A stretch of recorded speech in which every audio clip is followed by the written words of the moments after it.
we start. Hello, everyone. I am Manny Santiago. I use any pronouns, and I have the honor of serving the people of Washington as the director of the LGBTQ State Commission. And with me, I have my colleague, Secretary of Health, Dr. Umair Shah, who has agreed to sit down with us, a group of commissioners and community members, to talk about MPV and the LGBTQ community. And we're offering this as a tool for our community members to refer to and have some answers and to dispel some myths that exist. So thank you so much, Dr. Shah, for being here with us and to participate of this. Thank you, Manny. Thanks so much for having me. Absolutely. We also have Commissioner Dustin from the LGBTQ Commission, and he's also a council member for the Confederated Tribes of the Colville Reservation. We have Commissioner Ranulfo Molina from the LGBTQ Commission and a law student at the University of Washington, and he's from Skagit County.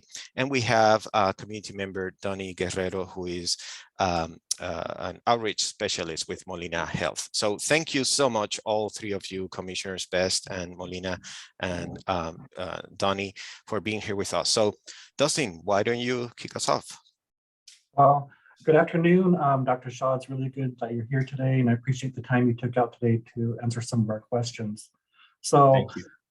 So a lot of the community members want to know a little more about what it is MPV, and why is it important for us we stay informed of this issue across the nation and how it affects all of us, especially in our small communities in Washington State. Well, first of all, thank you for having me, and I just want to echo the greetings to everybody that's watching. It's such a important question, and also such an important, difficult time for all of us as we continue to remember COVID-19 and what we have been going through. And in the midst of that, now we have an emerging, what I call the two E's of emerging and evolving virus of monkeypox. We're referring to that as MPV. And so, you know, we've been very careful in the language that we've been using. We want to be very mindful of not stigmatizing either the disease, the virus itself, or the people who are being, affected by this virus. And we want to do everything we can to use the right language. So you'll hear me say MPV a lot. I just hope people recognize that is really very, intentional in the use of the word MPV, or of the letters MPV. It's a rare viral disease. This is something that was first characterized in 1970 in humans, and I will tell you, even prior to that, this was in Western and Central Africa. It wasn't until just a few years ago, back in 2017, 2018, when we actually started to see a change in the virus in Africa. And at that time, there was a shift, and that is what we're thinking is very similar to the virus that is now circulating across not just Africa, but across the globe. There have been, unfortunately, 30,000+ cases across the globe. Fortunately, there have not been any death, we all know, is tragic, and far too much over zero we do not want to see. But we've been in a situation where there have been few deaths, and so this is good news. However, this is now a concern that there is going to continue to be this virus that we're going to have to live with. And infection can spread from animals to humans. It can also spread from humans to humans. And there is some concern it could spread from humans back to animals, to our pets. And so that's something we have to keep in mind. The threat of MPV to the general US population remains low. That's reassuring for all of us. The threat of MPV to the general US population remains low. So we make sure to emphasize that. But we do know that we're seeing transmission in certain communities across the US, across the globe, and no doubt here in Washington. And that's why we're so concerned. The symptoms are very much about, a virus that will have a rash. You'll have some additional symptoms that may go along with that rash, but the key is the rash. And the rash can be whether localized, or you could have a spreading or more general rash. We're seeing it more localized though in this current version of the virus, and that rash is infectious. And so our message to the general population and to everyone is, look, if you've got a rash, you don't know what it is, get it covered, get it checked out, right? Because that's the rash that can transmit the virus. At the same time, if you've got a rash and it has been diagnosed now as MPV, the concern is that it can spread to someone else if they've been skin-to-skin contact with that rash, or in contact with potentially like sheet, linens, clothing that rash has been in contact with. And so most people recover in 2 to 4 weeks, which is great. But the disease can be serious, especially for those who are immunocompromised or in children or pregnant women, for example. And so it is important for us to keep track of what's happening, and also to do everything we can to, one, make sure we do not stigmatize this disease, two, that we get people the care that they need and that they do not feel scared to get the care that they need, and three, that we do everything we can to interrupt transmission. And what I mean by that is, again, cover a rash, whatever the rash is, make sure you don't, do anything that might cause that rash to be transmitted to someone else. Number two is, and we don't have a lot of vaccine, but number two is those at risk to be able to get vaccinated. And that is very important. And the third thing is to get tested, and certainly to get that rash looked at. So those are three things that, hopefully that gives some additional information on this virus. And we're obviously tracking it here in the state of Washington. We've been doing it since mid-May, since the first case was diagnosed and confirmed in the United States. And at the same time, we've also been very engaged in making sure we can do everything to protect our community. That is great. Thank you very much. Oh, go ahead. Oh, sorry, Donny. I just wanted to see if Dr. Shah can expand on that last question about, how we have COVID and you're diagnosed with COVID and you have so many days, and how, when you become infectious and when you not become infectious. Is there a time frame or timeline that the community needs to know?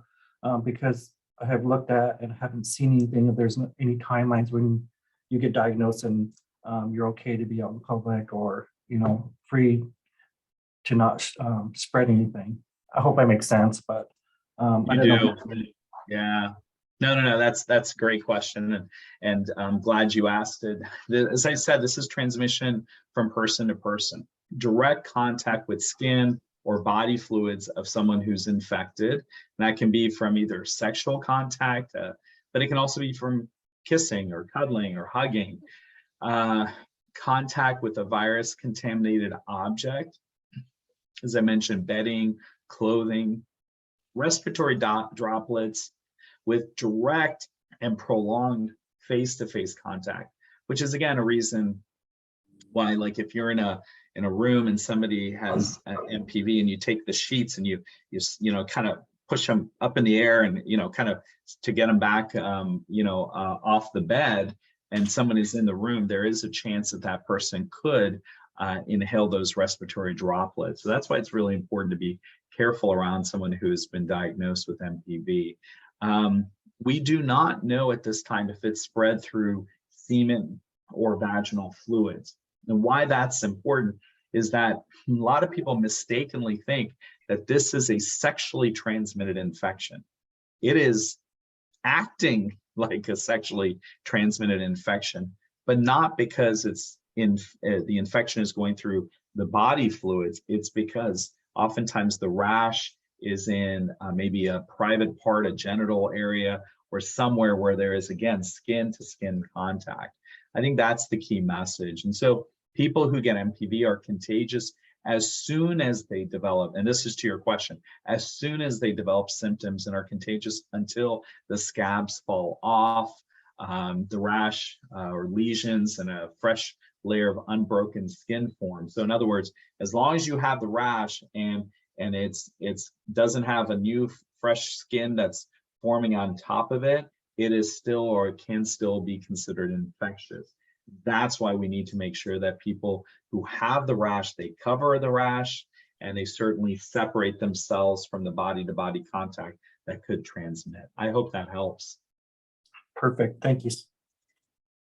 Absolutely. Thank you very much, Dr. Shah. Actually, you just helped clear up one of the misconceptions I had, that it was a sexually transmitted disease, but actually, in fact, it is not. So thank you very much. So my day-to-day work is community outreach, and I know how hard these conversations around vaccines have become over the last 2 years. So in the current landscape, what is the Department of Health doing to outreach to the community to address this specific health concern or health emergency? Yeah, I think that's the most important question. Yes, we want people to know what the symptoms are. We want people to know what how awareness is to protect themselves. But the most important thing is that we can put a lot of information on a website. We can put a lot of information on social media. We can talk about it, but unless it reaches the very people who need that information to help protect themselves. By the way, that's all of us.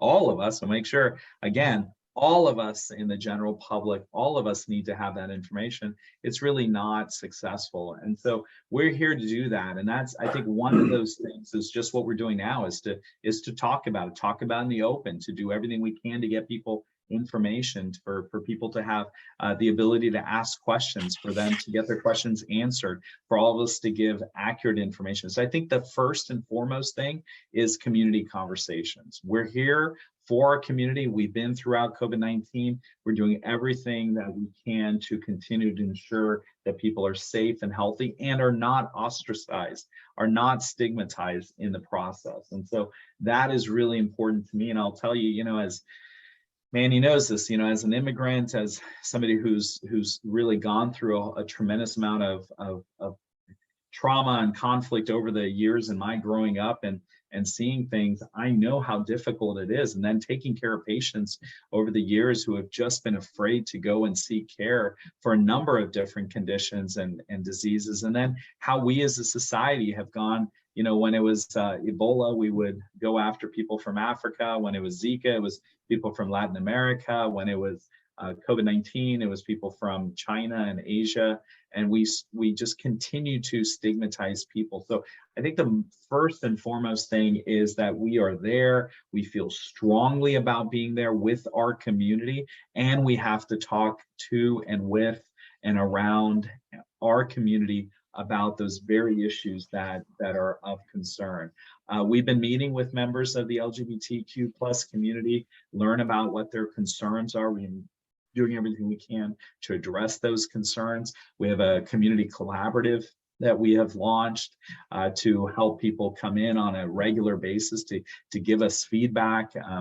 Manny has been very instrumental in that. I just can't say enough about Manny and his team, and just the incredible amount of just this comforting leadership. I don't know how to say that, but like we lead oftentimes, but sometimes people don't feel comfortable. Manny has this way of making people feel comfortable with what's going on and how to address that. And all of you have done that with us. And so that's absolutely important for us, is to get the message out to the general public, but also in particular to the LGBTQ plus community. So you might be asking, why are we focusing on one community when this is a human disease? Maybe Dr. Shah, you're stigmatizing more because you're talking about this in a certain community. Well, the reason we're doing that is because our data are showing that the vast majority of people who are getting transmission in our state are part of the LGBTQ plus community, especially men who are having sex with men, and especially those who have multiple sex partners. Now, that does not mean that we're stigmatized. We're just saying that's what the data are showing us. Now, that, again, throughout I've been saying this is a disease that any of us can get if we have the behavior that has that contact with a lesion or a rash. We've got to be thinking about that. The final couple things I would say is that we're also prioritizing vaccines in areas of high disease concentration. Right now, King County is one of those areas. So we're focusing to get the vaccines to King County as well as other communities across the state. We have set up an MPV hotline, 833-829-HELP. That's 833-829-HELP. You can also call through 211 to get answers that you might have. And we've set up an MPV data dashboard, similar to our COVID dashboard, so people know what the information is, where this is happening, and what is the kind of information that they need to help protect themselves and those around them. So a lot we're doing, a lot of information, a lot of activity, but I just can't say enough about it's only one thing if we put all this information on a shelf and we don't actually put it out so that people can actually access it. Thank you, Dr. Shah. Oh, Dustin, go for it. Oh, I was just going to expand on your question, Dr. Shah. Sorry about that. But, you know, you're talking about stigmatization of the disease to the gay community. And we look at the population numbers in Washington State, and you're stating that, you know, it's directing towards the gay community that where most of the cases are being found. But I just look at the data that the state collects, and it pushes that out to the community for public view. I don't know if the state's really looking into that policy of changing that, because it just really says, okay, 90% of the gay, 90% of people that has MPV or gay, and here's statistics for it. And I don't know if they can leave like the stereotype saying, okay, they're already separated in silos, gay people, straight people, and the state's separating that. And I don't know if the state's looking at that, even if it's possible to take out that stigmatization of gay as a column, and we're the ones that are having that. And I don't know if the state sees that as we see it, as we are being stereotyped still, as being put in that category still.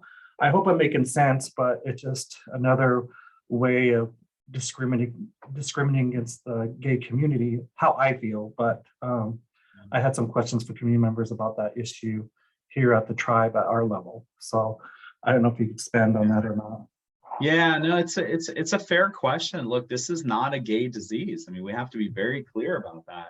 At the same time, we are seeing transmission occurring in certain it's not about the community, it's about the behaviors, right? That's the key message, that this is, again, a human disease. It's not specific to any sexual orientation. It's not specific to any gender identity. This is even not a sexually transmitted disease. Sex is only one of the different ways that the virus can be spread. So this is really ultimately about not pointing the finger at any one community, and also not giving a false sense of security for other communities, right? Oh, I don't need to worry about it because I'm not XYZ, right? Mm-hmm. I'm not, ABC. I'm not. No. That's not what this is about. I will tell you, I have been fighting viruses and infections and emergencies throughout my career. I have, for 20 years, been taking care of people when they've had some of their worst human cases or issues or conditions, or at the worst times of their healthcare needs. And I will tell you that ultimately, it's not how you got there. It's the fact that you are there. And we've got to do everything we can to prevent people, no matter who they are. We have to give dignity, we have to give respect, we can't stigmatize. We also have to be supportive, because ultimately that is what is going to allow us as a community of people, of Washingtonians, to be able to fight any disease. And that's what this is about. So I'm so glad you asked that. Do not ever feel that that is the intention that we are trying to put out there. We're trying to do everything we can to give information, give data, give all the the statistics, if you will, so people know what's happening. And the data, the data are the data. However, we also want to make sure that we recognize the human element. I'll say this kind of as an aside. I've lived my career with something, which is that that we oftentimes are so busy with collecting the dots, and it's our job to spend an equal amount of time to connect those dots. And we don't always do that as well. So you are right. We can't just put information out there. We've got to put context there. We have to provide the human element to it, and we have to help connect those dots. And so this is what this is about. And hopefully I've tried to clear that up so that people don't have the malintent or the thoughts of why we're putting that information out there. Perfect. Thank you, Dr. Shah. So let's talk about vaccines and why they're important, the availability of them, and the risks of people not taking the vaccines. And also just a little bit about the challenges that we've heard from our LGBTQ community in having access to the MPV vaccines. And maybe if you could talk about a little bit what the Department of Health is doing to ensure that the people of Washington State receive those vaccine doses. Yeah, you know, I think the one thing you have to just keep in mind is that we just don't have enough vaccines across this country. And that has been a real challenge for every state. And, you know, we want to do everything we can to expand the criteria, right? And mostly our criteria has been about how do we protect people who have been exposed. We're trying to get to a point of being able to protect people who have not been exposed yet, and to be able to give a vaccine to help them stay protected. When you don't have enough vaccine, you have to start prioritizing. And, you know, we want to certainly make sure those who are needing or at risk to get vaccinated, that they talk through their healthcare provider or their health department, and they get vaccinated. Certainly the vaccination are those who are who have been exposed, right? Somebody who's been exposed to a case of MPV. It's also important for us to be thinking about certain categories that people may have higher risk. And those, again, are on our website. So I hope you'll go to our dashboard on our website to get additional information. But in general, vaccines can lower your chance of getting certain diseases like MPV. And these vaccines, just like MPV vaccine, work with a body's natural defense to help people stay safe by developing an immunity, a protection against a disease. And that lowers the chance of getting certain diseases, and this is the part that was really hard for people to understand during COVID-19. It may not prevent you from getting the disease, but it'll make sure that you does everything it can to lower your chances of getting serious complications, serious disease. And we do know that the vaccine that we're talking about here is the Jynneos vaccine. That vaccine is very effective against MPV. We know that some people have gotten previously the smallpox vaccinations way back when, depending on your age. And I won't ask people on this call what their ages are, but I will say that is believed to be 85% effective in preventing monkeypox. So that's good news, but at the same time, we also have to recognize that we do need to make sure that people are getting access to vaccine. We also want to note that there has been a challenge in getting the access to the vaccine. And that challenge is really because, again, it's a complication of the vaccine production, getting into the federal supply then getting it to states, and then the states getting it to localities. We have tried everything to do everything we can to speed up the process when it gets to us as a state, to get to the local health department, so that we can get both the vaccine there from a distribution standpoint, and not just at the administration standpoint. But as you can imagine, it has been a challenge. The federal government has had some restrictions on how the vaccine can flow, and that has also been a challenge for us. Now, just about a week ago, you may have heard in the news that the federal government was talking about this intradermal administration of vaccine. And the news that they shared was that you could, in every vial, it was previously vaccine vial, you could get 1 dose per vial. So it was like a 1-to-1. And they were like, oh, well, you know, if you do this different kind of route, which is an intradermal, basically means you put it under the skin rather than going deeper.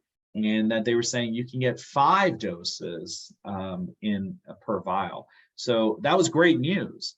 But as we started to hear more, we started to recognize that medicine is complicated. you can't always get 5.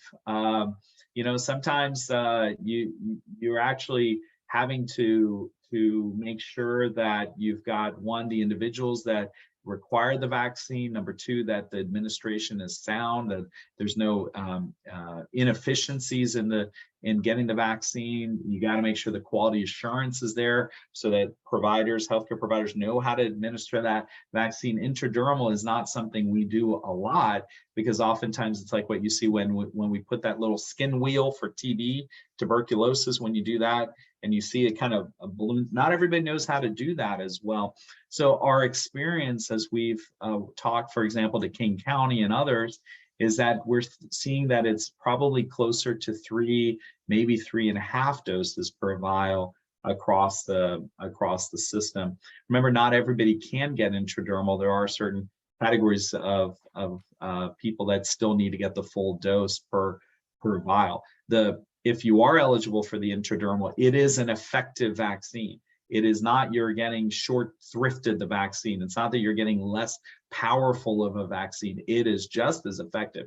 The difference is that we may not be able to get 5 doses per vial. And so we're trying to also remind everybody that while the federal government's saying, hey, it's 5, and so they're just taking if you have 100, they're saying 100 vials times 5, you have 500 doses. We're saying, no, it's not quite that. If you have 100 vials, it may be closer to 300, 350 doses. And so that's also a communication message that's been challenging. But I wanted to clear that up as well. I hope that helps.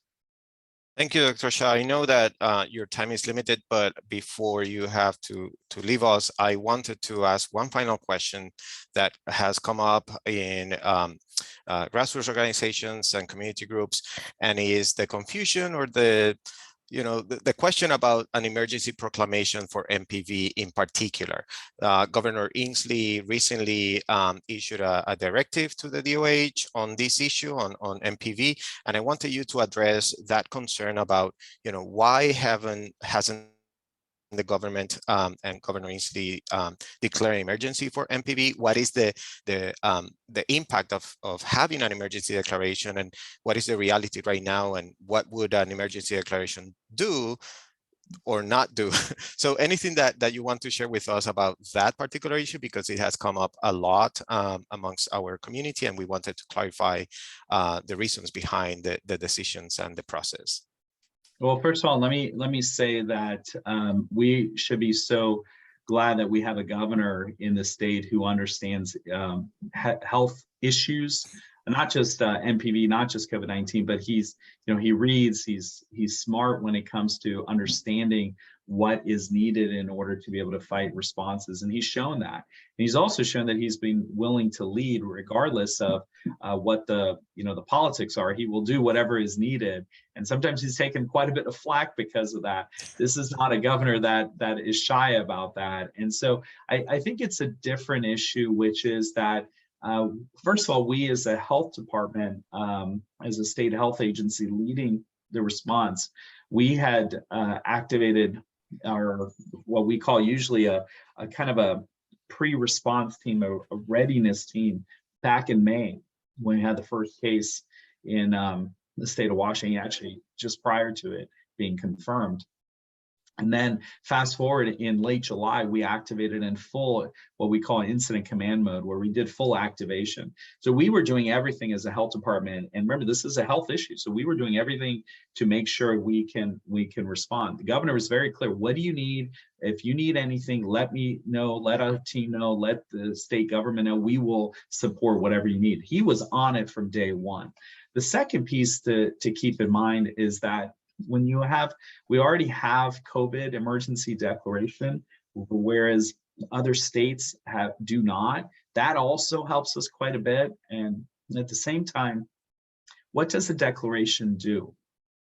Declaration, because some states have gone away from their COVID emergency declaration, a declaration for MPV would actually now put back the ability to procure supplies or to speed up the contracting process, et cetera, et cetera. That's not the issue we have right now. The issue we have, as I've continued to say, is that there is just limited availability of vaccines from the federal government.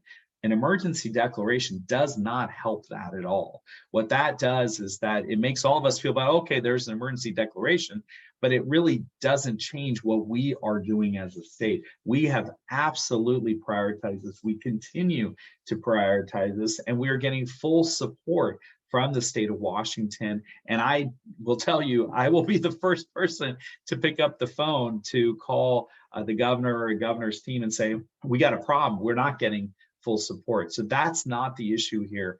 So I know that sometimes people say, look, if you don't do an emergency declaration, that means you're not taking it seriously. I can assure you, we have taken this seriously from day one.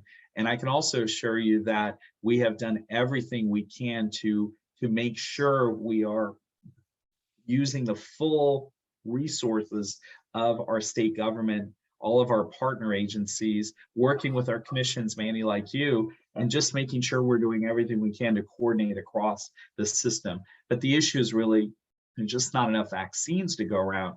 And that doesn't change if you have an emergency declaration. So we have forward leaning. We've been doing everything to activate. The governor did put a directive out a week plus ago, which had 7 specific, and I'll encourage people to look at it, 7 specific directives of what he expected the Department of Health to do. And good news is we're doing a lot of those. There were a couple of things that we needed to beef up and sort of amplify the work that we've been doing, and that is really critical. And we're going to continue to do that because, again, this is a medical issue. This is a health issue. And I've spent my entire career about saving lives and helping people through difficult times. There's no doubt that's what our team is about, and that's what we're going to continue to focus on. And again, we want to do that in a respectful way, without stigmatizing community way. But we have to recognize there's just not enough vaccine to go around. So the message then shifts from vaccine to prevention. And as we blend vaccine, now you have prevention, vaccine. So let's make sure we encourage everybody to amplify the message of clarity and appropriateness and accuracy to our community members so they all know how they can protect themselves.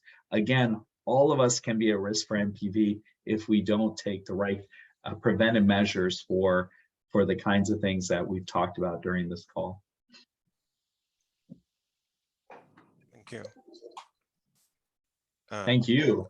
This has been really helpful. I hope it helped you to clarify a lot of what we're trying to do.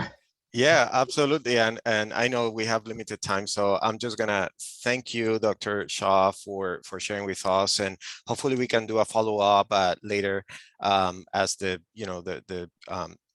health emergency develops. And I also want to thank our commissioners and Donny for joining us. One thing that I want to share with the community, very important, is that your local county, city health department is the key player here between the Department of Health and the community. So I want to call and invite all of the LGBTQ organizations around the state to contact their local health departments at the county centers, at the county level, to get with them to ensure that you have a partnership with them, and that that the communities have access to the MPV vaccines where they're available in your communities, and that the local health department is the key player here between the state health department and the communities that are being affected. So again, Dr. Shah, thank you so much. Hopefully we can follow up. And I also invite the community to check out our social media on Facebook for the Commission, as well as the Department of Health, and our respective websites, where we also post some information for prevention and how to access vaccines for qualified individuals and things like that. So anything else that you want to share with the community before we close? Well, I just want to say thank you to our community. I know that this is not an easy time, and it's important for all of us to be working together, not working against each other. I want to thank our commissioners. I mean, just the questions that you've asked and just the I know this is the public facing of that, but all the activities that have been behind the scenes, I just can't say enough about everything that you have been doing to support communities across Washington. The last thing is, this is not a Western Washington, Eastern Washington issue either. This is all of Washington. And, I hope that, we will all work with each other, help each other, support each other, and also get good information out there. But let's not fight each other. We've seen enough of that for the last several years. This is a time for us to continue to work together. And so, Manny, thank you so much for doing this. And please get our website and our hotline information out there so that people can get their questions answered. So thank you. Absolutely. Thank you so much.